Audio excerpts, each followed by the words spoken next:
Stage ಹತ್ತಿದ ತಕ್ಷಣ ಹೊಟ್ಟೆಲೆಲ್ಲ ಗುಡು ಗುಡು ಗುಡು. ಏನು ನಿನ್ನ ಹನಿಗಳ ಲೀಲೆ. 2 ದಿನ ನಮ್ಗೆ ನಿಜವಾಗ್ಲೂ ರೆಸ್ಟ್ ಬೇಕು ಅಂತ. ಇವತ್ತು ಮಾತಾಡಿಲ್ವಾ ನಾನು? ಎಲ್ಲಿ ಮಾತಾಡ್ದೆ? You guys are deserve it. ನಾವು ಪುತ್ಕೋಡಿ ಅಷ್ಟು ದೊಡ್ಡ ಸ್ಟೇಜ್ ಮೇಲೆ ನಾವ್ ವಿನ್ ಮಾಡ್ಸೋದು ಕೂಡ ನಿಮ್ ಕೈಲೇ ಇದೆ. ಹಾಯ್ ಎಲ್ರಿಗೂ ನಮಸ್ಕಾರ, welcome back to our YouTube channel.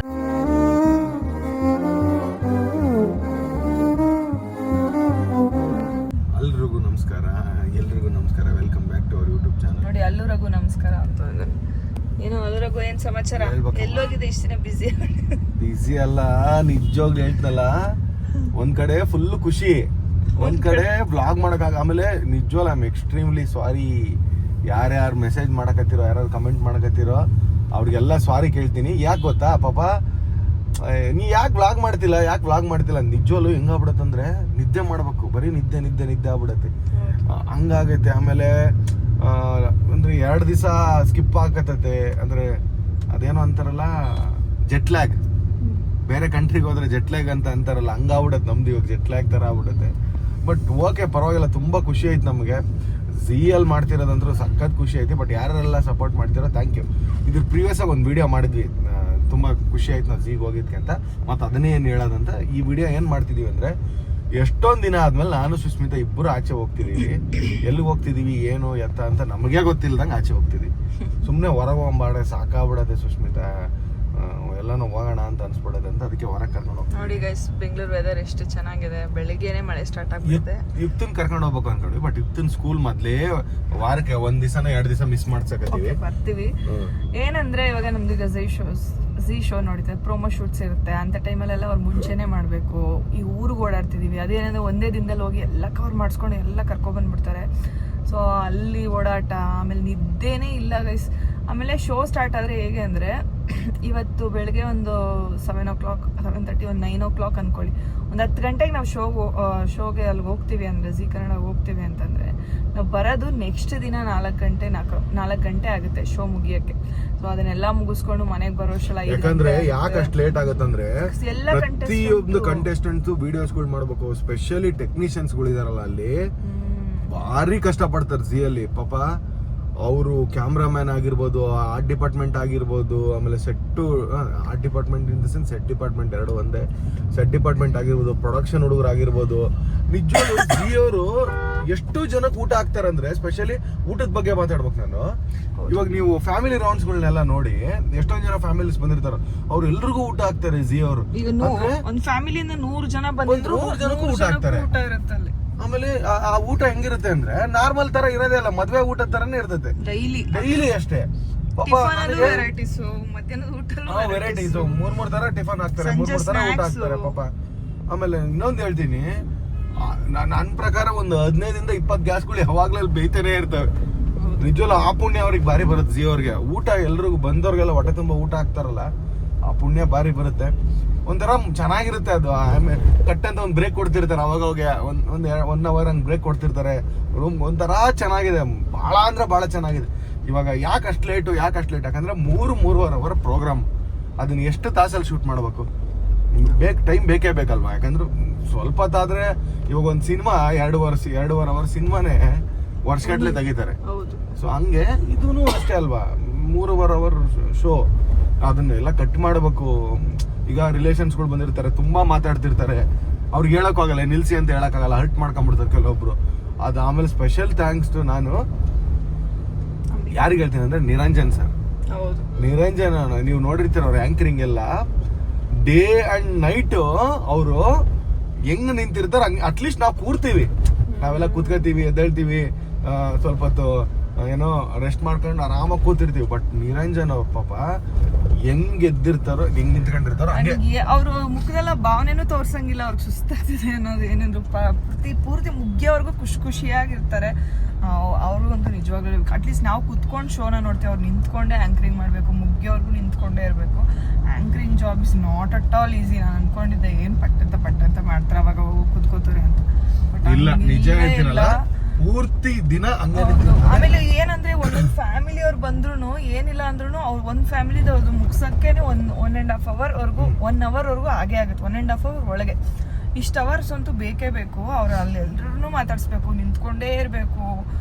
ತುಂಬ ತುಂಬಾನೇ ಟಫ್ ಇದೆ ಅದಾದ್ಮೇಲೆ ಜಡ್ಜಸ್ ಬಗ್ಗೆ ಮಾತಾಡ್ಬೇಕಂದ್ರೆ ಶರಣ್ ಸರ್, ತಾರಮ್ಮ, ಅಮೂಲ್ಯ ಮೇಡಮ್, 3 ಜನನು ಎಷ್ಟು ಅಂದ್ರೆ ಡೆಡಿಕೇಟೆಡ್ ಆಗಿ ಮಾಡ್ತಿದಾರೆ ಅಂದ್ರೆ, ನಾವು ನೋಡಿ ನಾವು ಹುಟ್ಟಕ್ಕಿಂತ ಮುಂಚೆಯಿಂದನೂ ಅವ್ರ ಸಿನಿಮಾದಲ್ಲಿ ಇದ್ದಾರೆ. ಶರಣ್ ಸರ್ ಆಗ್ಲಿ, ತಾರಮ್ಮ ಆಗ್ಲಿ, ನಾವು ತಾರಮ್ಮ ನಾನು ಹುಟ್ಟಕ್ಕಿಂತ ಮುಂಚೆನೇ ಇದ್ದಾರೆ. ಶರಣ್ ಸರ್ 100 ಸಿನಿಮಾ ಆರ್ಟಿಸ್ಟ್ ಆದ್ಮೇಲೆ ಅವ್ರು ಹೀರೋ ಆಗಿರೋದು. ತುಂಬಾ ದೊಡ್ಡ ವ್ಯಕ್ತಿ. ಅವ್ರ ಬಗ್ಗೆ, ಅವ್ರ ಡೆಡಿಕೇಶನ್ ಬಗ್ಗೆ ಮಾತಾಡೋದು ನಾವು ತುಂಬಾ ಚಿಕ್ಕದು. ನಾವು ಸ್ಕೂಲಲ್ಲಿ ಇದ್ದಾಗ ಅಮೂಲ್ಯ ಮೇಡಮ್ ಆಲ್ರೆಡಿ ಹೀರೋಯಿನ್. ನಾವು 10th ಸ್ಟ್ಯಾಂಡರ್ಡ್ ಇದ್ದಾಗ ಅಮೂಲ್ಯ ಮೇಡಮ್ ಆಲ್ರೆಡಿ ಹೀರೋಯಿನ್. ಆಲ್ಮೋಸ್ಟ್ ಅವರು, ನಾವು 10th ಸ್ಟ್ಯಾಂಡರ್ಡ್ ಇದ್ದಾಗ ಅವರು 10th ಸ್ಟ್ಯಾಂಡರ್ಡ್. ಸೊ ನೋಡಿ ಅವರು, ಸೊ ಇಷ್ಟು ಜನ ಎಷ್ಟು ಡೆಡಿಕೇಟೆಡ್ ಆಗಿ ಅಲ್ಲಿ ಕೂತಿರ್ತಾರಂದ್ರೆ ಪಾಪ ನನಗೆ ಅನ್ಸುತ್ತೆ, ನೋಡಪ್ಪ ಇಂಥವ್ರೆ ಕೂರ್ತಾರಂದ್ಮೇಲೆ ನಾವು ಕೂರೋದೇನು ಅನ್ಸ್ಬಿಡುತ್ತೆ. ಎಲ್ರು ಅನ್ಬೋದು ಏನು ಆರಾಮಾಗಿ ಇವ್ರು ರೆಸ್ಟ್ ಮಾಡ್ಕೊಂಡು ಆರಾಮಾಗಿ ಓಡಾಡ್ಕೊಂಡಿರ್ತಾರೆ ಅಂತ. ಅದೆಲ್ಲ ಸುಳ್ಳು. ಪಾಪ ಕುಂತಲ್ಲೇ ಕುಂತಿರ್ತಾರೆ, ಎಲ್ಲೂ ತೋರ್ಸ್ಕೊಳಲ್ಲ ಮುಖದಲ್ಲಿ ಆ ಬೇಜಾರು. ಇದು ತುಂಬಾ ಖುಷಿಯಾಗಿ ಮಾತಾಡ್ತಾರೆ. ಆಮೇಲೆ ಸ್ಪೆಷಲಿ ಶರಣ್ ಸರ್ ನಾನ್ ನೋಡಿದೀನಲ್ಲ, ಎನರ್ಜಿ ಮಾತ್ರ ಹಂಗೆ ಇರುತ್ತೆ. ಶಿವಣ್ಣ ನೆಕ್ಸ್ಟ್ ಎನರ್ಜಿ ಇರೋದನ್ನ ಇವ್ರನ್ನೇ ನೋಡಿದ್ದು ಅನ್ಸುತ್ತೆ. ಶರಣ್ ಸರ್ನೇ ನಾನ್ ನೋಡಿರೋದು. ಪಾಪ ಚೆನ್ನಾಗಿ ಮಾತಾಡಿಸ್ತಾರೆ ಎಲ್ರು ಅಷ್ಟೇ. ಆಮೇಲೆ ಶರಣ್ ಸರ್ ಮತ್ತೆ ಅಮೂಲ್ಯ ಮೇಡಮ್, ತಾರಮ್ಮ 3 ಜನನು ಫಸ್ಟ್ ಬರ್ತಾರಲ್ಲ ಸೆಟ್ಗೆ, ಬೆಳಿಗ್ಗೆ ಬಂದ ತಕ್ಷಣ ಎಲ್ಲ ಕಂಟೆಸ್ಟೆಂಟ್ ಹತ್ರ ಹೋಗ್ಬಿಟ್ಟು ಮಾತಾಡ್ತಾರೆ, ಕಾಂಪ್ಲಿಮೆಂಟ್ ಮಾಡ್ತಾರೆ. ಮೊನ್ನೆ ಒಂದ್ ಯಾವ್ದೋ ಸ್ಯಾರಿ ಹಾಕೊಂಡಿದ್ಲು, ಏನೇ ನೀನು ಸೇಮ್ ನನ್ ಕಲರ್ ಹಾಕೊಂಡಿದ್ಯಲ್ಲ ಸ್ಯಾರಿ ಅಂತಾರೆ. ಅಂದ್ರೆ ಅವ್ರು ನಮ್ಮನ್ನೆಲ್ಲ ಮಾತಾಡ್ಸೋದೇ ದೊಡ್ಡ ವಿಷಯ. ಸೊ ಅಷ್ಟು ಪ್ರೀತಿಯಿಂದ ಮಾತಾಡಿಸ್ತಾರೆ. ಕಂಟೆಸ್ಟೆಂಟ್ ಎವ್ರಿ ಒನ್ ಕಂಟೆಸ್ಟೆಂಟ್ಸ್ ಹತ್ರ ಹೋಗ್ಬಿಟ್ಟು ಕಾಂಪ್ಲಿಮೆಂಟ್ ಕೊಡ್ತಾರೆ, ಮಾತಾಡ್ತಾರೆ, ಪ್ರೀತಿಯಿಂದ ಎಲ್ಲರೂ ಮಾತಾಡಿಸ್ತಾರೆ. ಅದೇ ಖುಷಿ ನಮಗೆ. ಆಮೇಲೆ ಅವ್ರ ಸಿನಿಮಾಗಳು ನೋಡ್ಕೊಂಡು ಬೆಳ್ದಿರೋರು ನಾವು, ಅವ್ರ ಸಿನಿಮಾಗೆ ರೀಲ್ಸ್ ಮಾಡಿರೋರು, ಅವ್ರನ್ನ ತುಂಬಾ ಹತ್ರದಿಂದ ನೋಡ್ತಿರೋದ್ರೆ ತುಂಬಾ ಖುಷಿ. ಎಲ್ಲಕ್ಕಿಂತ ಹೆಚ್ಚಾಗಿ ಇನ್ ಯಾರ ಬಗ್ಗೆ ಹೇಳ್ಬೇಕು, ಎಲ್ಲರ ಬಗ್ಗೆ ಕಂಟೆಸ್ಟೆಂಟ್ಗಳು ಅಷ್ಟೇ. ಈಗ ನೋಡಿ, ಒಬ್ಬೊಬ್ಬರಿಂದ ಕಂಟೆಸ್ಟೆಂಟ್ಗಳ ಬಗ್ಗೆ ಮಾತಾಡ್ತೀನಿ ನಾನು. ಎಷ್ಟೋ ಜನಕ್ಕೆ ಅವ್ರ ಬಗ್ಗೆ ಗೊತ್ತಿಲ್ಲ. ಇವಾಗ ನೀವು ರಜತ್ ಅವ್ರ ಬಗ್ಗೆ ಸುಮಾರು ಜನ ಕೋಪ ಅದು ಇದು ಅನ್ಕೊಂಡಿರ್ತೀರ, ಬಟ್ ಅಲ್ಲವರು ಆರಾಮಾಗಿ ಸುಮ್ಮನೆ ಇರ್ತಾರೆ. ಪಾಪ ಆರಾಮಾಗಿ ಖುಷಿಯಾಗಿ ಮಾತಾಡ್ತಾರೆ, ಆರಾಮಾಗಿರ್ತಾರೆ ಅವರು. ಅಂದ್ರೆ ಅವ್ರ ಬಗ್ಗೆ ಗೊತ್ತಿಲ್ಲದೆ ನಾವು ಮಾತಾಡೋದು ತುಂಬಾ ತಪ್ಪು. ಬಿಗ್ ಬಾಸ್ ಅಲ್ಲಿ ನೋಡ್ಬಿಟ್ಟು ರಜತ್ ಅವ್ರನ್ನ ತುಂಬಾ ಕೋಪ ಅನ್ಕೊಂಡಿದ್ರು, ಬಟ್ ರಿಯಲ್ ಆಗಿ ನೋಡಿದ್ರೆ ರಜತ್ ಅವರು ಎಷ್ಟು ಸೈಲೆಂಟ್, ಅಂದ್ರೆ ಸೈಲೆಂಟ್ ಅನ್ನೋದ್ಕಿಂತನೂ ಆರಾಮಾಗಿರ್ತಾರೆ ಎಲ್ಲರ ಜೊತೆ. ಅದಾದ್ಮೇಲೆ ಸಮೀರ್ ಆಚಾರ್ಯ, ಅವ್ರ ಬಗ್ಗೆ ಮಾತಾಡ್ಬೇಕು. ಅವರು ಪಾಪ ತುಂಬಾ ದೊಡ್ಡ ಮನುಷ್ಯ, ಸ್ಕೂಲ್ ನಡೆಸ್ತಾರೆ. ಅವ್ರದ್ದೊಂದು ಫ್ಯಾಮಿಲಿ, ಒಂದು ಏನೋ ಆಚಾರ್ಯ ಅಂದ್ರೆ ಅವ್ರ ಒಂದು ಪೌರಹತ್ಯೆ ಮಾಡೋ ಫ್ಯಾಮಿಲಿ. ಅವ್ರು ನಮ್ಮ ಜೊತೆ ಎಷ್ಟು ಫ್ರೆಂಡ್ಲಿ ಆಗಿರ್ತಾರೆ. ಅದಾದ್ಮೇಲೆ ಸುಮಾರು ಜನ ಇದ್ದಾರೆ. ಆಮೇಲೆ ವಿಶಾಲ್ ಹೆಗ್ಡೆ ಅಂತ ನೀವು ನೋಡಿರ್ತೀರಾ, ಹಳೇ ಸಿನಿಮಾಗಳೆಲ್ಲ ನಿನಗಾಗಿ ಫಿಲಮ್ ಅಲ್ಲಿ ಮಾಡಿದ್ದಾರೆ ಅದು. ಆಮೇಲೆ ರಾಮಾಚಾರಿಲಿ, ಆಮೇಲೆ ಹುಡುಗರ ಫಿಲಮ್ ಅಲ್ಲಿ ಅದೇ ಇವರಿಂದನೇ ಪ್ರಾಬ್ಲಮ್ ಆಗುತ್ತಲ್ಲ, ಗೊತ್ತಿರ್ತಿರುತ್ತೆ ನಿಮಗೆಲ್ಲ. ವಿಶಾಲ್ ಹೆಗ್ಡೆ ಅವ್ರ ಬಗ್ಗೆ ಯಾಕೆ ಗೊತ್ತಿಲ್ಲ, ಎಲ್ರಿಗೂ ಗೊತ್ತಿರುತ್ತೆ. ಸೊ ಅಂತ ಅವ್ರು ನಮ್ಮ ಪಕ್ಕ ಕೂತ್ಕೊಂಡು ಅವ್ರಿಗೂ ಹಿಂಗೆ ಅಂತಿರ್ತಾರೆ. ಅದಾದ್ಮೇಲೆ ಸುಜಯ್ ಶಾಸ್ತ್ರಿ ಅವ್ರು ನೋಡಿ ಡೈರೆಕ್ಟ್ರು, ಒಳ್ಳೊಳ್ಳೆ ಸಿನಿಮಾಗಳು ಮಾಡಿರೋಂಥ ಡೈರೆಕ್ಟ್ರು, ಆರ್ಟಿಸ್ಟು. ನಾವು ಎಲ್ಲದಕ್ಕೂ ಕಂಪೇರ್ ಮಾಡಿದ್ರೆ ನಾವೇ ಕಡಿಮೆ ಇರೋದಲ್ಲಿ, ಸೀರಿಯಸ್ ಆಗಿ ಹೇಳ್ತೀನಿ ನನಗನ್ಸಿದ ಮಟ್ಟಿಗೆ. ಅವರು ಅಷ್ಟೇ ನೋಡಿ, ಅವರು ದೊಡ್ಡ ಫ್ಯಾಮಿಲಿ, ಅವರು ತುಂಬಾ ಒಳ್ಳೆ ಕ್ರಿಯೇಟರ್. ಉತ್ತರ ಕರ್ನಾಟಕದ್ದು ಅವರು one of the best creator ಉತ್ತರ ಕರ್ನಾಟಕದಲ್ಲಿ. ನಿಜವಾಗ್ಲೂ ನನಗನ್ಸೋದೇನಂದ್ರೆ ಅವ್ರಿಗೆಲ್ರಿಗೂ ಕಂಪೇರ್ ಮಾಡ್ಕೊಂಡು ನಾವೇ ಚಿಕ್ಕವರಲ್ಲಿ, ಎಲ್ಲದ್ರಲ್ಲೂ, ವಯಸ್ಸಲ್ಲೂ ಅಷ್ಟೇ, ಎಕ್ಸ್ಪೀರಿಯನ್ಸ್ ಅಲ್ಲೂ ಅಷ್ಟೇ, ಎಲ್ಲದ್ರಲ್ಲೂ ನಾವೇ ಚಿಕ್ಕವರು. ಬಟ್ ನಮ್ಗೊಂಥರ ಖುಷಿ ಆಗ್ತಿರುತ್ತೆ ಅವ್ರನ್ನೆಲ್ಲ ನೋಡಿದಾಗ. ಅದಾದ್ಮೇಲೆ ಮೋಹನ್ ಮಾಸ್ಟರ್ ಬಗ್ಗೆ ಹೇಳ್ಬೇಕು. ಅವರು ಸುಮಾರು 2,500 ಸಾಂಗ್ನ ಕೊರಿಯೋಗ್ರಫಿ ಮಾಡಿರೋಂಥ ಒಬ್ಬ ನೃತ್ಯ ನಿರ್ದೇಶಕರು. ಅವರು ನಮ್ಮ ಜೊತೆ ಸರ್ ಅಂತ ಮಾತಾಡಿಸ್ತಾರೆ. ನಾವು ಅಫ್ಕೋರ್ಸ್ ಅವ್ರನ್ನ ಮಾಸ್ಟ್ರು, ಬಟ್ ಸರ್ ಅಂತಾನೆ ಅಂತೀವಿ. ಸಡನ್ ಆಗಿ ಮಾಸ್ಟರ್ ಅಂತ ಬಂದ್ಬಿಡ್ತಿಲ್ಲ, ಸರ್ ಅಂತ ಬರುತ್ತೆ. ಸೊ ಅವ್ರು ನಮ್ಮನ್ನ ಸರ್ ಅಂತಾರೆ. ಅವ್ರು ಎಂತೆಂಥ ಹೀರೋಗಳ ಹತ್ರ ಮಾಡಿದ್ದಾರೆ. ಕನ್ನಡ ಇಂಡಸ್ಟ್ರಿಯಲ್ಲಿ ಇರುವಂಥ ಎಲ್ಲ ಸೂಪರ್ ಸ್ಟಾರ್ಗಳ ಹತ್ರ ಅವ್ರು ಕೆಲಸ ಮಾಡಿರೋರು. ಅವರು ಅಷ್ಟೇ, ಅವರು ಅಷ್ಟು ಸಖತ್ತಾಗಿ ಮಾತಾಡ್ತಾರೆ. ಶಿಲ್ಪ ಅಂತ ನನ್ನ ಫೇವ್ರೆಟ್ ಕಂಟೆಸ್ಟೆಂಟ್ ಅಂತ ಹೇಳ್ಬೋದು. ನನಗೆ ತುಂಬಾ ಇಷ್ಟ ಮೋಹನ್ ಸರ್ ಅಂದ್ರೆ. ಮೋಹನ್ ಸರ್ ಫ್ಯಾಮಿಲಿನೇ ಒಂದು ಕ್ಯೂಟ್ ಆಗಿದೆ. ಅವರ ವೈಫು ಇರ್ಬೋದು, ಎಷ್ಟು ಪ್ರೀತಿಯಿಂದ ಮಾತಾಡ್ತಾರೆ. ಆಮೇಲೆ ಸಮೀರ್ ಆಚಾರ್ಯ ಅವರು ಅಷ್ಟೇ, ಅವರು ಸಖತ್ತು ಫ್ರೆಂಡ್ಲಿ. ಅವ್ರ ವೈಫು ಅಷ್ಟೇ. ಅವ್ರ ಪಾಪ ಬಂದು ನನಗೆ ಸಜೆಸ್ಟ್ ಮಾಡ್ತಾ ಇರ್ತಾರೆ, ನೀವು ನೆಕ್ಸ್ಟ್ ಈ ಥರ ಕಾಸ್ಟ್ಯೂಮ್ ಹಾಕಿ, ನಾನೆಲ್ಲ ಬರೀ ಟ್ರೆಡಿಷ್ನಲ್ ಸೀರೆನೇ ಉಡಬೇಕು, ನೀವು ಅಟ್ಲೀಸ್ಟ್ ನೀವು ಹಾಕಿ, ನಿಮ್ಮನ್ನ ನೋಡಿ ನಾನು ಖುಷಿ ಪಡ್ತೀನಿ, ನಂಗೆ ನೀವು ತುಂಬ ಇಷ್ಟ, ನಿಮ್ಮ ಫ್ಯಾನ್ ನಾನು ಅಂತಂದ್ರು ಸ್ಟಾರ್ಟಿಂಗ್ ಬಂದಾಗ. ತುಂಬ ಖುಷಿ ಆಯಿತು. ಶೋ ಮಾತ್ರ ತುಂಬ ಚೆನ್ನಾಗಿ ಹೋಗ್ತಾ ಇದೆ. ಇನ್ನು ನೆಕ್ಸ್ಟ್ ಬರೋವಂಥದ್ದಂತೂ ತುಂಬ ಚೆನ್ನಾಗಿದೆ. ನಾವಂತೂ ಫುಲ್ ಮಜಾ ಮಾಡಿದ್ದೀವಿ. ನಿಮ್ಗೂ ತುಂಬ ಇಷ್ಟ ಆಗುತ್ತೆ. ನೀನ್ ಯಾರ ಬಗ್ಗೆ ಹೇಳ್ತೀನಪ್ಪ? ಅದಾದ್ಮೇಲೆ ಶಿಲ್ಪಾ ಅಂತ ಒಬ್ರು ಇದಾರೆ, ಶಿಲ್ಪಾ ಶೈಲೇಶ್. ಅವ್ರ ಹಸ್ಬೆಂಡ್ ಲಾಯರ್. ಅವರಲ್ಲ, ಅವ್ರ ಹೆಸರು ಪ್ರಿಯಾ ಅಲ್ಲ, ಶಿಲ್ಪಾ ಶೈಲೇಶ್ ಬಂದ್ಬಿಟ್ಟು ಅವರು ಅಷ್ಟೇ ಸುಬ್ರಹ್ಮಣ್ಯ. ತುಂಬಾ ಲೈವ್ಲಿ ಆಗಿ ಮಾತಾಡ್ತಾರೆ, ತುಂಬಾ ಏನದು ಅಡ್ವಾನ್ಸೇ ಅವರು, ತುಂಬಾ ಅಡ್ವಾನ್ಸ್ ಆಗಿ ಮಾತಾಡ್ತಾರೆ. ಆಮೇಲೆ ಇನ್ನೊಬ್ರು ಪ್ರಿಯಾ ಆಚಾರ್ ಅಂತಿದ್ದಾರೆ, ಅವ್ರಂತೂ ತುಂಬಾ ಒಳ್ಳೆಯವರು. ಅವ್ರ ಹಸ್ಬೆಂಡ್ ಲಾಯರು, ಅವರು ಅಷ್ಟೇ. ಅಂದ್ರೆ ಅವರು ಪ್ರಿಯಾ ಅನ್ನೋರು ಬಂದ್ಬಿಟ್ಟು ಅಗ್ನಿಸಾಕ್ಷಿಯಲ್ಲಿ ಇದು ಏನದು ವಿಲನ್ ಪಾರ್ಟ್ ಮಾಡ್ತಿದ್ರು ಅಗ್ನಿಸಾಕ್ಷಿ ಸೀರಿಯಲ್ ಅಲ್ಲಿ. ಅಲ್ಲ ನೋಡಿ ಪಾಪ ಅವ್ರೆಲ್ಲ ಹಂಗಿದ್ರು ನಮ್ ಜೊತೆ ಅಂದ್ರೆ ಪಾಪ ಎಷ್ಟು ಚೆನ್ನಾಗಿ ಮಾತಾಡ್ತಾರೆ, ಚೆನ್ನಾಗಿರ್ತಾರೆ. ಒಂಥರ ಅಲ್ಲಿ ಫ್ಯಾಮಿಲಿ ತರನೇ ನಾವು ನಮ್ಮವರೇ ಆಗ್ಬಿಟ್ಟಿವಲ್ಲ ಎಲ್ಲರ ಜೊತೆ. ಸೊ ಅದನ್ನ ನಾನು ಖುಷಿ ಪಡ್ತೀನಿ ಆ ವಿಷಯಕ್ಕೆಲ್ಲ, ನೋ ಡೌಟ್. ಸೊ ಖುಷಿ ಆಗುತ್ತೆ ಈ ಒಂದು ಇದರಲ್ಲಿ ನಾವೆಲ್ಲ ಭಾಗಿಯಾಗಿರೋದು. ಸೊ ಎಲ್ಲಾ ಕಾರಣ ಆಪರ್ಚುನಿಟಿನೂ ನೀವೇ ಕೊಟ್ಟಿರೋದು ಅಷ್ಟೇ, ಇನ್ನೇನು ಹೇಳೋಣ. ಹೌದು, ಎಲ್ಲ ಆಪರ್ಚುನಿಟಿನೂ ನಿಮ್ ಕಡೆಯಿಂದಾನೇ ನಮಗ್ ಬಂದಿರೋದು. ಇದೊಂದು ನಿಜವಾಗ್ಲೂ ನಮ್ಗೆ ಬಿಗ್ ಆಪರ್ಚುನಿಟಿ, ನಿಜವಾಗ್ಲೂ ಸಿಗುತ್ತೆ ಅಂತಾನು ಅನ್ಕೊಂಡಿರ್ಲಿಲ್ಲ. ಅಂಡ್ ನಮ್ಗೆ ಅಪ್ಪ ಅಷ್ಟು ದೊಡ್ಡ ಸ್ಟೇಜ್ ಮೇಲೆ ನಾವು ಕೂತಿದೀವಿ ಅನ್ನೋದೇ ಒಂದು ಮೈ ಜುಮ್ ಅನ್ಸುತ್ತೆ ನೆನ್ಸ್ಕೊಂಡ್ರೆ. ಆಮೇಲೆ ಇನ್ನ ನಾವು ವ್ಲಾಗ್ಸ್ ಮಾಡಕ್ ಏನಕ್ಕೆ ಆಗ್ತಿಲ್ಲ ಅಂತಂದ್ರೆ, ಈಗ ಒಂದು ವೀಕಲ್ಲಿ ಒಂದು 5 days ಅಂದ್ರೆ ಶೂಟ್ ಮುಗಿದ್, ಈಗ ನಮ್ದು ಇವತ್ತು ಅಂದ್ರೆ ಆಯ್ತು ಅಂತ ಅನ್ಕೊಳ್ಳಿ, ಈಗ ಸಂಡೇ ಆಯ್ತು ಅಂತಂದ್ರೆ ನೆಕ್ಸ್ಟ್ ಎಪಿಸೋಡ್ ಅವ್ರು ರೆಡಿ ಮಾಡ್ಕೊಂಡ್ಬಿಡ್ಬೇಕು ಕಂಟೆಂಟ್ಗಳನ್ನ. ಸೊ ಇವಾಗ ಯಾವುದೋ ನಮ್ಮ ಊರಿಗೆ ಹೋಗ್ಬಿಟ್ಟು ನಮ್ದು ಶೂಟ್ ಮಾಡಬೇಕು, ಇಲ್ಲ ಅವರು ರಘು ಅವ್ರಿಗೆ ಹೋಗ್ಬೇಕು, ಇರೋ ನಿಮಿಷ ರಘು ಊರಿಗೆ ಹೋಗ್ಬೇಕು, ಅವ್ರದ್ದು ಶೂಟ್ ಮಾಡಬೇಕು ಅನ್ನೋದೆಲ್ಲ ಇರುತ್ತೆ. ಸೊ ಅಲ್ಲಿ ಕೂಡ ನಮಗೆ ಊರಿಗೆ ಹೋಗ್ತೀವಿ, ಓಡಾಡ್ತೀವಿ, ಆಮೇಲೆ ಶೂಟ್ ಮುಗಿಸ್ಕೊ ಬಂದ್ಮೇಲಂತೂ 2 ದಿನ ನಮ್ಗೆ ನಿಜವಾಗ್ಲೂ ರೆಸ್ಟ್ ಬೇಕು ಅನ್ಸ್ಬಿಡುತ್ತೆ. ಫುಲ್ ನಿದ್ದೆ ಮುಖ ಎಲ್ಲ ಬಾಡೋಗ್ಬಿಟ್ಟಿರುತ್ತೆ. ಸೊ ಅದರಿಂದ ನಮಗೆ ವ್ಲಾಗ್ಸ್ ಮಾಡೋಕೆ ಆಗ್ತಾ ಇಲ್ಲ ಅಷ್ಟೇ. ಬಟ್ ಆದಷ್ಟು ಟ್ರೈ ಮಾಡ್ತೀವಿ ವ್ಲಾಗ್ಸ್ ಮಾಡೋಕ್ಕೆ, ಬೇಜಾರು ಮಾಡ್ಕೋಬೇಡಿ. ಆಮೇಲೆ ತುಂಬ ಕಮೆಂಟ್ಸ್ಗಳನ್ನೂ ಓದ್ತಿದ್ದೀನಿ, ಎಲ್ಲರೂ ವಿಶಸ್ ಮಾಡ್ತಿದ್ದಾರೆ, ಒಬ್ಬರು ಕೂಡ ನೆಗೆಟಿವ್ ಆಗಿ ಮಾತಾಡಿಲ್ಲ. ಅದು ನಿಜವಾಗ್ಲೂ ತುಂಬ ಖುಷಿ ಆಗ್ತಿದೆ. You guys are deserve it. ನೀವು ನಿಜವಾಗ್ಲೂ ನೀವು ಹೋಗಿರೋದು ನಾವೇ ಓದೋಷ್ಟು ಖುಷಿ ಆಗ್ತಿದೆ ಅಂತೆಲ್ಲ ಕಮೆಂಟ್ಸ್ ಮಾಡ್ತಿದ್ದೀರಾ. ಅದನ್ನೆಲ್ಲ ಓದಿದ್ರೆ ನಿಜವಾಗ್ಲೂ ತುಂಬ ಖುಷಿ ಆಗುತ್ತೆ. ಆ್ಯಂಡ್ ಇನ್ನೊಂದು ಏನಪ್ಪ ಅಂತಂದರೆ, ಈ ಎಪಿಸೋಡಿಂದ ಸ್ಟಾರ್ಟ್ ಆಗಿದೆ. ಸೊ ನಿಮ್ಮ ಒಂದು ಫೇವ್ರೆಟ್ ಕಂಟೆಸ್ಟ್ನ ವಿನ್ ಮಾಡಬೇಕು, ನಾವು ಆ ಶೋಲೆ ವಿನ್ ಆಗಬೇಕು ಅಂತಂದರೆ ಒಂದು SMS ಕೋಡ್ನ ಕೊಟ್ಟಿದ್ದಾರೆ. ಅದ್ರ ಮೂಲಕ ನೀವು ನಮ್ಮನ್ನ ವಿನ್ ಮಾಡ್ಬೋದು. ಸೊ ಅದನ್ನ ನಾವು ಶೋಲಿ ಹೇಳ್ತೀವಿ. ಸೊ ನೀವು ಕೂಡ ಅದನ್ನ ನೋಡಿ ದಯವಿಟ್ಟು ನಮ್ಮನ್ನ ಸಪೋರ್ಟ್ ಮಾಡಿ. ಹೆಂಗೆ ಅಂದ್ರೆ ಅದು ಎಲ್ಲರೂ SMS ಮಾಡಿ ಮಿಸ್ ಮಾಡಬೇಡಿ. ಅಂದ್ರೆ ನಾವೇನ್ ಹೇಳೋದಂದ್ರೆ, ನೀವು ಎಲ್ರಿಗೂ ಮಾಡಿ, ಅಲ್ಲಿ ಇರೋರು ನಿಮ್ಗೆ ಯಾರು ಫೇವ್ರೆಟ್ ನಿಮ್ಗೆ ಯಾರು ಈಗ ನೋಡಿ ಇಷ್ಟಪಡೋರು ಅಷ್ಟಕ್ಕೆ ಮಾಡಿ. ಅಂದ್ರೆ ಇದು ಕಾಂಪಿಟೇಷನ್ ಅಂತ ಬಂದಾಗ ಯಾರೋ ಒಬ್ರು ಗೆಲ್ಬೇಕಲ್ವಾ. ಸೊ ನೀವೇನ್ ಮಾಡ್ತೀರಾ ಗೊತ್ತಾ, ಒಂದ್ ಕೆಲಸ ಮಾಡಿ, ನಿಮಗ್ ನಮ್ ವಿಡಿಯೋ ನೋಡ್ಕೊಂಡು ಅಂತಲ್ಲ, ನಿಮಗ್ ZL ಯಾರು ಇಷ್ಟನೋ ಈ ವಿಡಿಯೋ ಮುಖಾಂತರ ಅವ್ರಿಗೂ ವೋಟ್ ಮಾಡಿ. ಬರೀ ನಮಗಷ್ಟೇ ಅಂತ ವೋಟ್ ಮಾಡೋದಂತ ನಾವ್ ಇಲ್ಲಿ ಹೇಳಲ್ಲ. ಈಗ ಫಾರ್ ಎಕ್ಸಾಂಪಲ್ ಈ ವಿಡಿಯೋ ಈಗ ಮೋಹನ್ ಮಾಸ್ಟರ್ ಎಷ್ಟೊಂದು ಜನಕ್ಕೆ ಇಷ್ಟ ಇರ್ತಾರೆ, ದಯವಿಟ್ಟು ಈ ವಿಡಿಯೋ ನೋಡ್ಕೊಂಡ್ರೆ ಅವ್ರಿಗೂ ವೋಟ್ ಮಾಡಿ, ಎಲ್ರಿಗೂ ವೋಟ್ ಮಾಡಿ. ಅಂದ್ರೆ ಒಂದು ಫೋನಲ್ಲಿ ನಿಮ್ ಕೈಗೆ ಯಾರ್ಯಾರಿಗೆ ಎಷ್ಟೆಷ್ಟು ಸಾಧ್ಯ ಆಗುತ್ತೋ ಅಷ್ಟು ಜನಕ್ಕೂ ವೋಟ್ ಮಾಡಿ. ಅಂದ್ರೆ SMS ಅಲ್ವಾ, ಎಲ್ರಿಗೂ ಮಾಡ್ಬಿಡಿ, ಎಲ್ರಿಗೂ ಮಾಡಿ, ಪಾರ್ಟಿಸಿಪೇಟ್ ಮಾಡ್ತೀರಿ, ಎಲ್ರಿಗೂ ಮಾಡಿ. ಅದರಿಂದ ಏನಾಗುತ್ತೆ ಅಂದ್ರೆ, ವೆರಿ ಸಿಂಪಲ್ ಆಗಿ ಹೇಳ್ತೀನಿ, ವಿನ್ ಆಗ್ತೀವಿ ಅಷ್ಟೇ. ನಾವು ವಿನ್ ಆಗೋದು ಕೂಡ ನಿಮ್ ಕೈಲೇ ಇದೆ. ಸೊ ನಮ್ಮನ್ನ ವಿನ್ ಮಾಡ್ಸೋದು ಕೂಡ ನಿಮ್ ಕೈಲೇ ಇದೆ. ಆದಷ್ಟು ಜಾಸ್ತಿ ವೋಟ್ ಮಾಡಿ, ನಮ್ಗೆ ಸಪೋರ್ಟ್ ಮಾಡಿ. ಇದುವರೆಗೂ ಪ್ರತಿ ಒಂದು ಹಂತದಲ್ಲೂ ಸಪೋರ್ಟ್ ಮಾಡ್ಕೊಂಡ್ ಬಂದಿರೋದೇ ಚೆನ್ನಾಗಿದೆ. ಸೊ ಇವಾಗ್ಲೂ ನಮಗೆ ಗೊತ್ತು ನೀವು ನಮ್ಮನ್ನ ಕೈ ಬಿಡಲ್ಲ ಅಂತ, ದಯವಿಟ್ಟು ಕೈ ಬಿಡಬೇಡಿ. ಅಂದ್ರೆ ಈ ಶೋಲ್ ಎಲಿಮಿನೇಷನ್ ರೌಂಡ್ ಆ ಥರ ಎಲ್ಲ ಏನೂ ಇಲ್ಲ, ಪೂರ್ತಿ ಮುಗಿಯೋವರೆಗೂ ಇರ್ತೀವಿ. ಬಟ್ ಏನಂದ್ರೆ ನಮಗೆ ನಿಮ್ಮ ಸಪೋರ್ಟು ಈಗ ಹೇಗೆ ಹೆಂಗೆ ಸಪೋರ್ಟ್ ಮಾಡ್ಕೊಂಡು ಬರ್ತಿದ್ದೀರಾ ಅದೇ ರೀತಿ ಸಪೋರ್ಟ್ ಬೇಕು. ದಯವಿಟ್ಟು ನಮಗೆ ಸಪೋರ್ಟ್ ಮಾಡಿ. ನಿಮ್ಮ ಸಪೋರ್ಟ್ ನಮಗೆ ತುಂಬಾ ಇಂಪಾರ್ಟೆಂಟ್ ಆಗುತ್ತೆ. ಎಲ್ಲರೂ SMS ಮಾಡಿ ನಮ್ಮನ್ನ ಗೆಲ್ಲಿಸಿ ಅಂತ ಕೇಳ್ಕೊತೀನಿ. ಆ್ಯಂಡ್ ಇವಾಗ ನೋಡಿ, ಇವತ್ತು ಅಷ್ಟೊಂದು ದಿನ ಆಯ್ತು, ಆಲ್ರೆಡಿ 1 ವೀಕಿಂದ ನಾನು ಎಲ್ಲೂ ಹೋಗಿಲ್ಲ ಆಚೆ.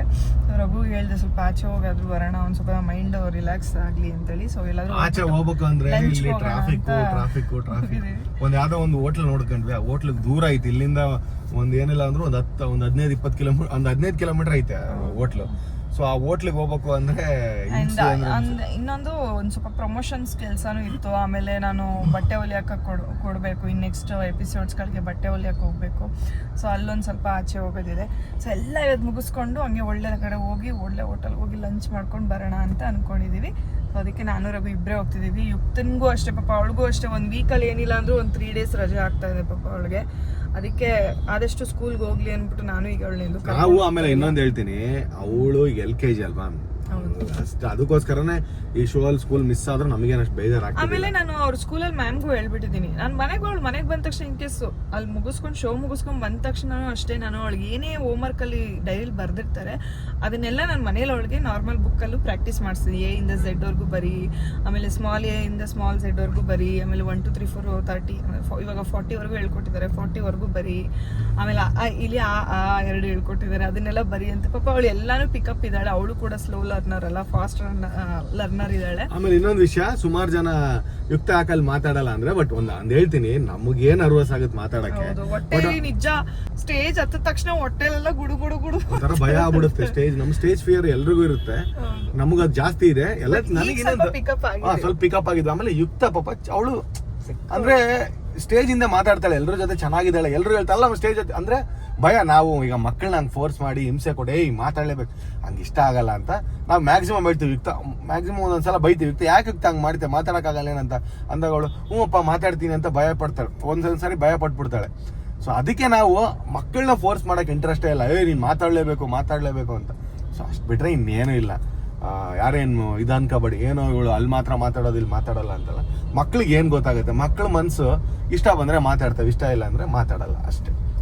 ಅಂದ್ರೆ ಅವಳು ಆಫ್ ಸ್ಟೇಜ್ ತುಂಬಾ ಮಾತಾಡ್ತಾಳೆ ಅಲ್ಲ, ಅಮೂಲ್ಯ ಮ್ಯಾಮ್ ಹತ್ರ ಹೋಗೋದು, ಅವ್ರಿಗೆ ತಲೆ ತಿನ್ನೋದು, ಶರಣ್ ಸರ್ ಹತ್ರ ಹೋಗೋದು, ಆಮೇಲೆ ತಾರಮ್ಮನ ಹತ್ರ ಹೋಗೋದು, ಆಮೇಲೆ ಅಲ್ಲಿರೋ ಮಕ್ಳ ಹತ್ರ ಎಲ್ಲ ಹೋಗೋದು, ನಿರಂಜನ್ ಅವ್ರ ಹತ್ರ ಕುತ್ಕೊಳ್ಳೋದು, ಅವೆಲ್ಲ ಮಾಡ್ತಾಳೆ, ಎಲ್ಲರನ್ನೂ ಮಾತಾಡ್ಸ್ತಾಳೆ, ಫುಲ್ ಡ್ಯಾನ್ಸ್ ಮಾಡ್ತಿರ್ತಾಳೆ.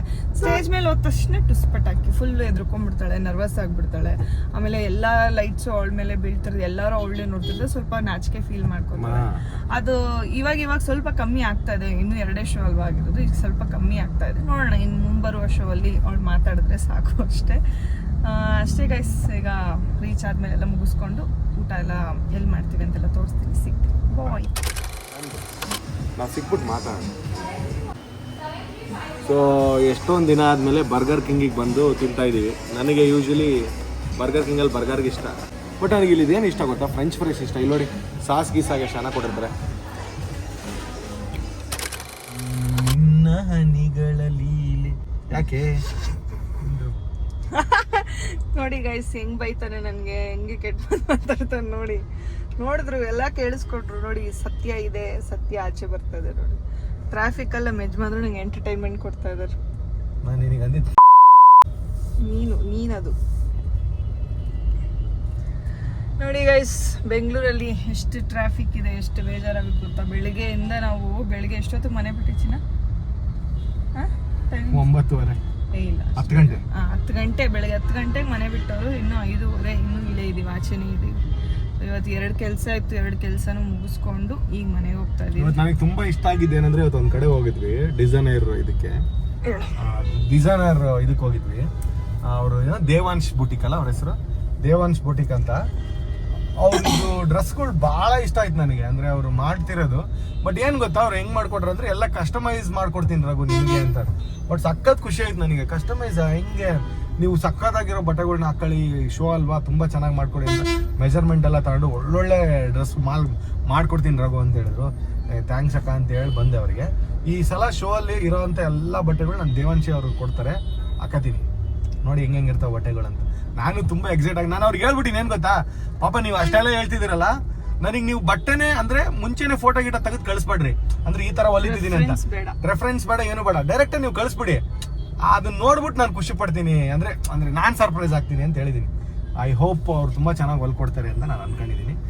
ಇಷ್ಟೊತ್ತು ಹೆಣ್ಮಕ್ಳು ಯಾರು ನೀವು ವಿಡಿಯೋ ನೋಡ್ತಿದ್ರೆ, ಸುಷ್ಮಿತಾ ಏನು ಮಾಡೋದು ದೊಡ್ಡ ವಿಷಯ ಅಲ್ಲ ಇದನ್ನ, ಬಟ್ ನಾನು ಹೇಳ್ತಿದ್ದೀನಿ, ಹೆಣ್ಮಕ್ಳು ಯಾರು ನೀವು ಕಸ್ಟಮೈಸ್ ಡ್ರೆಸ್ ಅಥವಾ ರೆಂಟ್ ಡ್ರೆಸ್ ಏನೋ ಇದ್ದರೆ ದೇವಾಂಶ್ ಬುಟಿಕ್ ಅವ್ರಿಗೆ ಕಾಂಟ್ಯಾಕ್ಟ್ ಮಾಡಿ. ದೇವಾಂಶ್ ಬುಟಿಕ್ ಅಂತ ಹೊಡಿರಿ, ಸುಷ್ಮಿತಾ ಇನ್ಸ್ಟಾಗ್ರಾಮ್ ಪ್ರೊಫೈಲಲ್ಲಿ ಎಷ್ಟೊಂದು ಸಾರಿ ಹಾಕ್ಸ್ಕೊಂಡಳೆ. ಬಟ್ ಸೀರಿಯಸ್ಲಿ ಹೆಣ್ಮಕ್ಳು ಡ್ರೆಸ್ಗಳಿದಾವೆ, ನೆಕ್ಸ್ಟ್ ಲೆವೆಲ್ ಇದಾವೆ.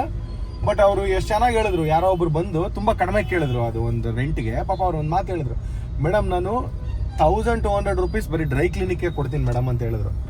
ಪಾಪ ಹಂಗೆ ಅನಿಸ್ತು ನನಗೆ, ಹೌದಲ್ಲ ಪಾಪ 1200 ಇವ್ರು ಡ್ರೈ ಕ್ಲಿನಿಕ್ಗೆ ಕೊಡ್ತಾರೆ, ಪಾಪ ಮತ್ತು ಇವ್ರಿಗೆ ಉಳಿತೈತೆ ಅನಿಸ್ತು. ನಮ್ಮ ಯುಕ್ತ ಹೋಮ್ವರ್ಕ್ ಬರಿತಾ ಇದ್ದಾಳೆ ಇವಾಗ. ಅವಳು 50ವರೆಗೂ ಕಲ್ತ್ಕೊಂಡಿದ್ದಾಳೆ, 1ಇಂದ 50ವರೆಗೂ ಅಲ್ವಾ ಯುಕ್ತ? ನೋಡಿ ಬರುತ್ತಾ ನಿಂಗೆ 1ಇಂದ 50ವರೆಗೂ ಬರೆಯೋಕ್ಕೆ? ನೋಡಿ ನೋಡಿದ್ವಿ ನಾವು, ಎಷ್ಟು ಚೆನ್ನಾಗಿ ಬರೆಯೋದು ಕಲ್ತು ಬಿಟ್ಟಿದ್ದೀರಲ್ಲ, ಹೆಂಗೆ ಸಾಧ್ಯ ಇದು? ಹಂಗೆ ಸಾಧ್ಯ. ಒಂಚೂರು ಹೇಳಿ ನಮಗೆ ಹೆಂಗೆ ಸಾಧ್ಯ ಆಯಿತು ಅಂತ. ಹೆಂಗ್ ಸಾಧ್ಯ ಯಾಕಂದ್ರೆ ಹ್ಮ್ ನಮ್ಮ ಮ್ಯಾಮು ಹ್ಮ್ ಲಾಸ್ಟಿಗೆ ಸ್ಕೂಲ್ಗೆ ಹೋಗಿದ್ನಲ್ಲ ಹ್ಮ್ ಅವಾಗ ನಮ್ಮ ಮ್ಯಾಮು ಹೇಳ್ಕೊಟ್ಟಿದ್ರು ಅದಕ್ಕೆ ನಂಗೆ ಬರ್ತೀವಿ ಅದಕ್ಕೆ ನಂಗೆ ಗೊತ್ತಿಲ್ಲ. ಹೌದಾ ಜಾಣಿ ಅಂತೆ ನಿನ್ನ ಸ್ಕೂಲಲ್ಲಿ ಹೌದಾ? ಹೌದು ನಾನೆಲ್ಲ ಸ್ಕೂಲಲ್ಲಿ ಸ್ಕೂಲಲ್ಲಿ ಮಾತ್ರ ಜಾಣಿ, ಜೀ ಕನ್ನಡದಲ್ಲಿ ಮಾತ್ರ ಕೋಣಿ ನೀನು ಅಲ್ಲ? ಹಂಗಲ್ಲ ಜೀ ಕನ್ನಡ ಮೇಲೆ ಹ್ಞೂ ಕೋನಿನ ಇವತ್ತು ಮಾತಾಡಿಲ್ವ ನಾನು? ಎಲ್ಲಿ ಮಾತಾಡಿದೆ? ಮಾತಾಡ್ತಲ್ಲ ಯಾವಾಗ? ಮೊನ್ನೆ. ಏನು ಮಾತಾಡಿದೆ? ಹ್ಮ್. ನಿಮ್ಮ ಅಪ್ಪ ಅಮ್ಮ ಮದುವೆ ಹೋಗೋಣ ಅಂತ ನೀನಂಗೆ ಹೋಗೋಣ ಬನ್ನಿ ಅಂತ ಕೈರ್ಕೊ ಬಂದಿಲ್ವಾ ಇಬ್ರು? ಹೌದಾ? ಹ್ಞೂ ಎಲ್ರಿಗೂ ಹೇಳು ನಮ್ಗೆಲ್ಲರಿಗೂ ವೋಟ್ ಮಾಡಿ ವಿನ್ ಮಾಡಿಸಿ ಅಂತ. ನಿಮ್ಮನ್ನೆಲ್ಲರೂ ಓದ್ ಮಾಡಿ ವಿನ್ ಮಾಡ್ತಿದ್ರು ಗೊತ್ತಾ? 100 ಪೀಸ್. ಏಯ್ ಅಲ್ಲೇ ಜನಗಳಿಗೆ ಹೇಳು ನಮ್ಮನ್ನ ಶೋ ಅಲ್ಲಿ ವಿನ್ ಮಾಡಿಸಿ ವೋಟ್ ಹಾಕಿ ಅಂತ ಹೇಳು. ಹೇಳು ಜನಕ್ಕೆಲ್ಲ ಹ್ಞೂ ಎಲ್ರಿಗೂ ಹೇಳು, ನನ್ನ ಸಬ್ಸ್ಕ್ರೈಬರ್ ಎಲ್ರಿಗೂ ಪ್ಲೀಸ್ ನಮಗೆ ವೋಟ್ ಹಾಕಿ ವಿನ್ ಮಾಡಿಸಿ ಅಂತ ಹೇಳು. ನಮ್ಮ ಸಬ್ಸ್ಕ್ರೈಬರು ಎಲ್ಲರೂ ಓತಾಗಿ ವಿನ್ ಮಾಡಿಸಿ ಪ್ಲೀಸ್. ಹೇಳ್ದಾ? ಇಲ್ಲೇ ಗುಡ್ ಗರ್ಲ್. ನೋಡಿ ಬೇಕಾದ್ರೆ ನೋಡಿ ನಾನು ಹೆಂಗ್ ಬರ್ತೀನಿ ಅಂತ. ಮತ್ತೆ ರಾಂಗ್ ರಾಂಗ್ ರಾಂಗ್. ರಾಂಗ್ ಬರ್ತೀನಿ. ರಬ್ಬರಲ್ಲಿ ಅಳಿಸೋದನ್ನ. ಯಾರಿದು? ನಾವು ಪುತ್ಕೋಡಿ. ಪುತ್ಗೋರಿ? ಎಷ್ಟು ಗೌರಿ ನೀವು? ಪುತ್ಕೋಡಿ. ಪುತ್ಗೋರಿನಾ? ಪುತ್ಗೋರಿ ನಿಮ್ಮ ಹೊಟ್ಟೆನೇ ಕಾಣಿಸ್ತಿದೆ ನಿಮ್ಗಿಂತ ಜಾಸ್ತಿ. ಆ ನನಗೆ ಮಿಂಚ್ ಮಿಂಚ್ ಕಾಣಿಸ್ತೀನಿ ಈ ಥರ. ಏ ಹೌದಾ? ಅಯ್ಯಯ್ಯೋ ನಿಮ್ಮ ಸೀರೆನೇ ಬಿಚ್ಚೋಗ್ಬಿಡ್ತಲ್ಲ ಪುಟ್ಗೋರಿ. ಅಯ್ಯಯ್ಯೋ ಪುಟ್ಗೋರಿ.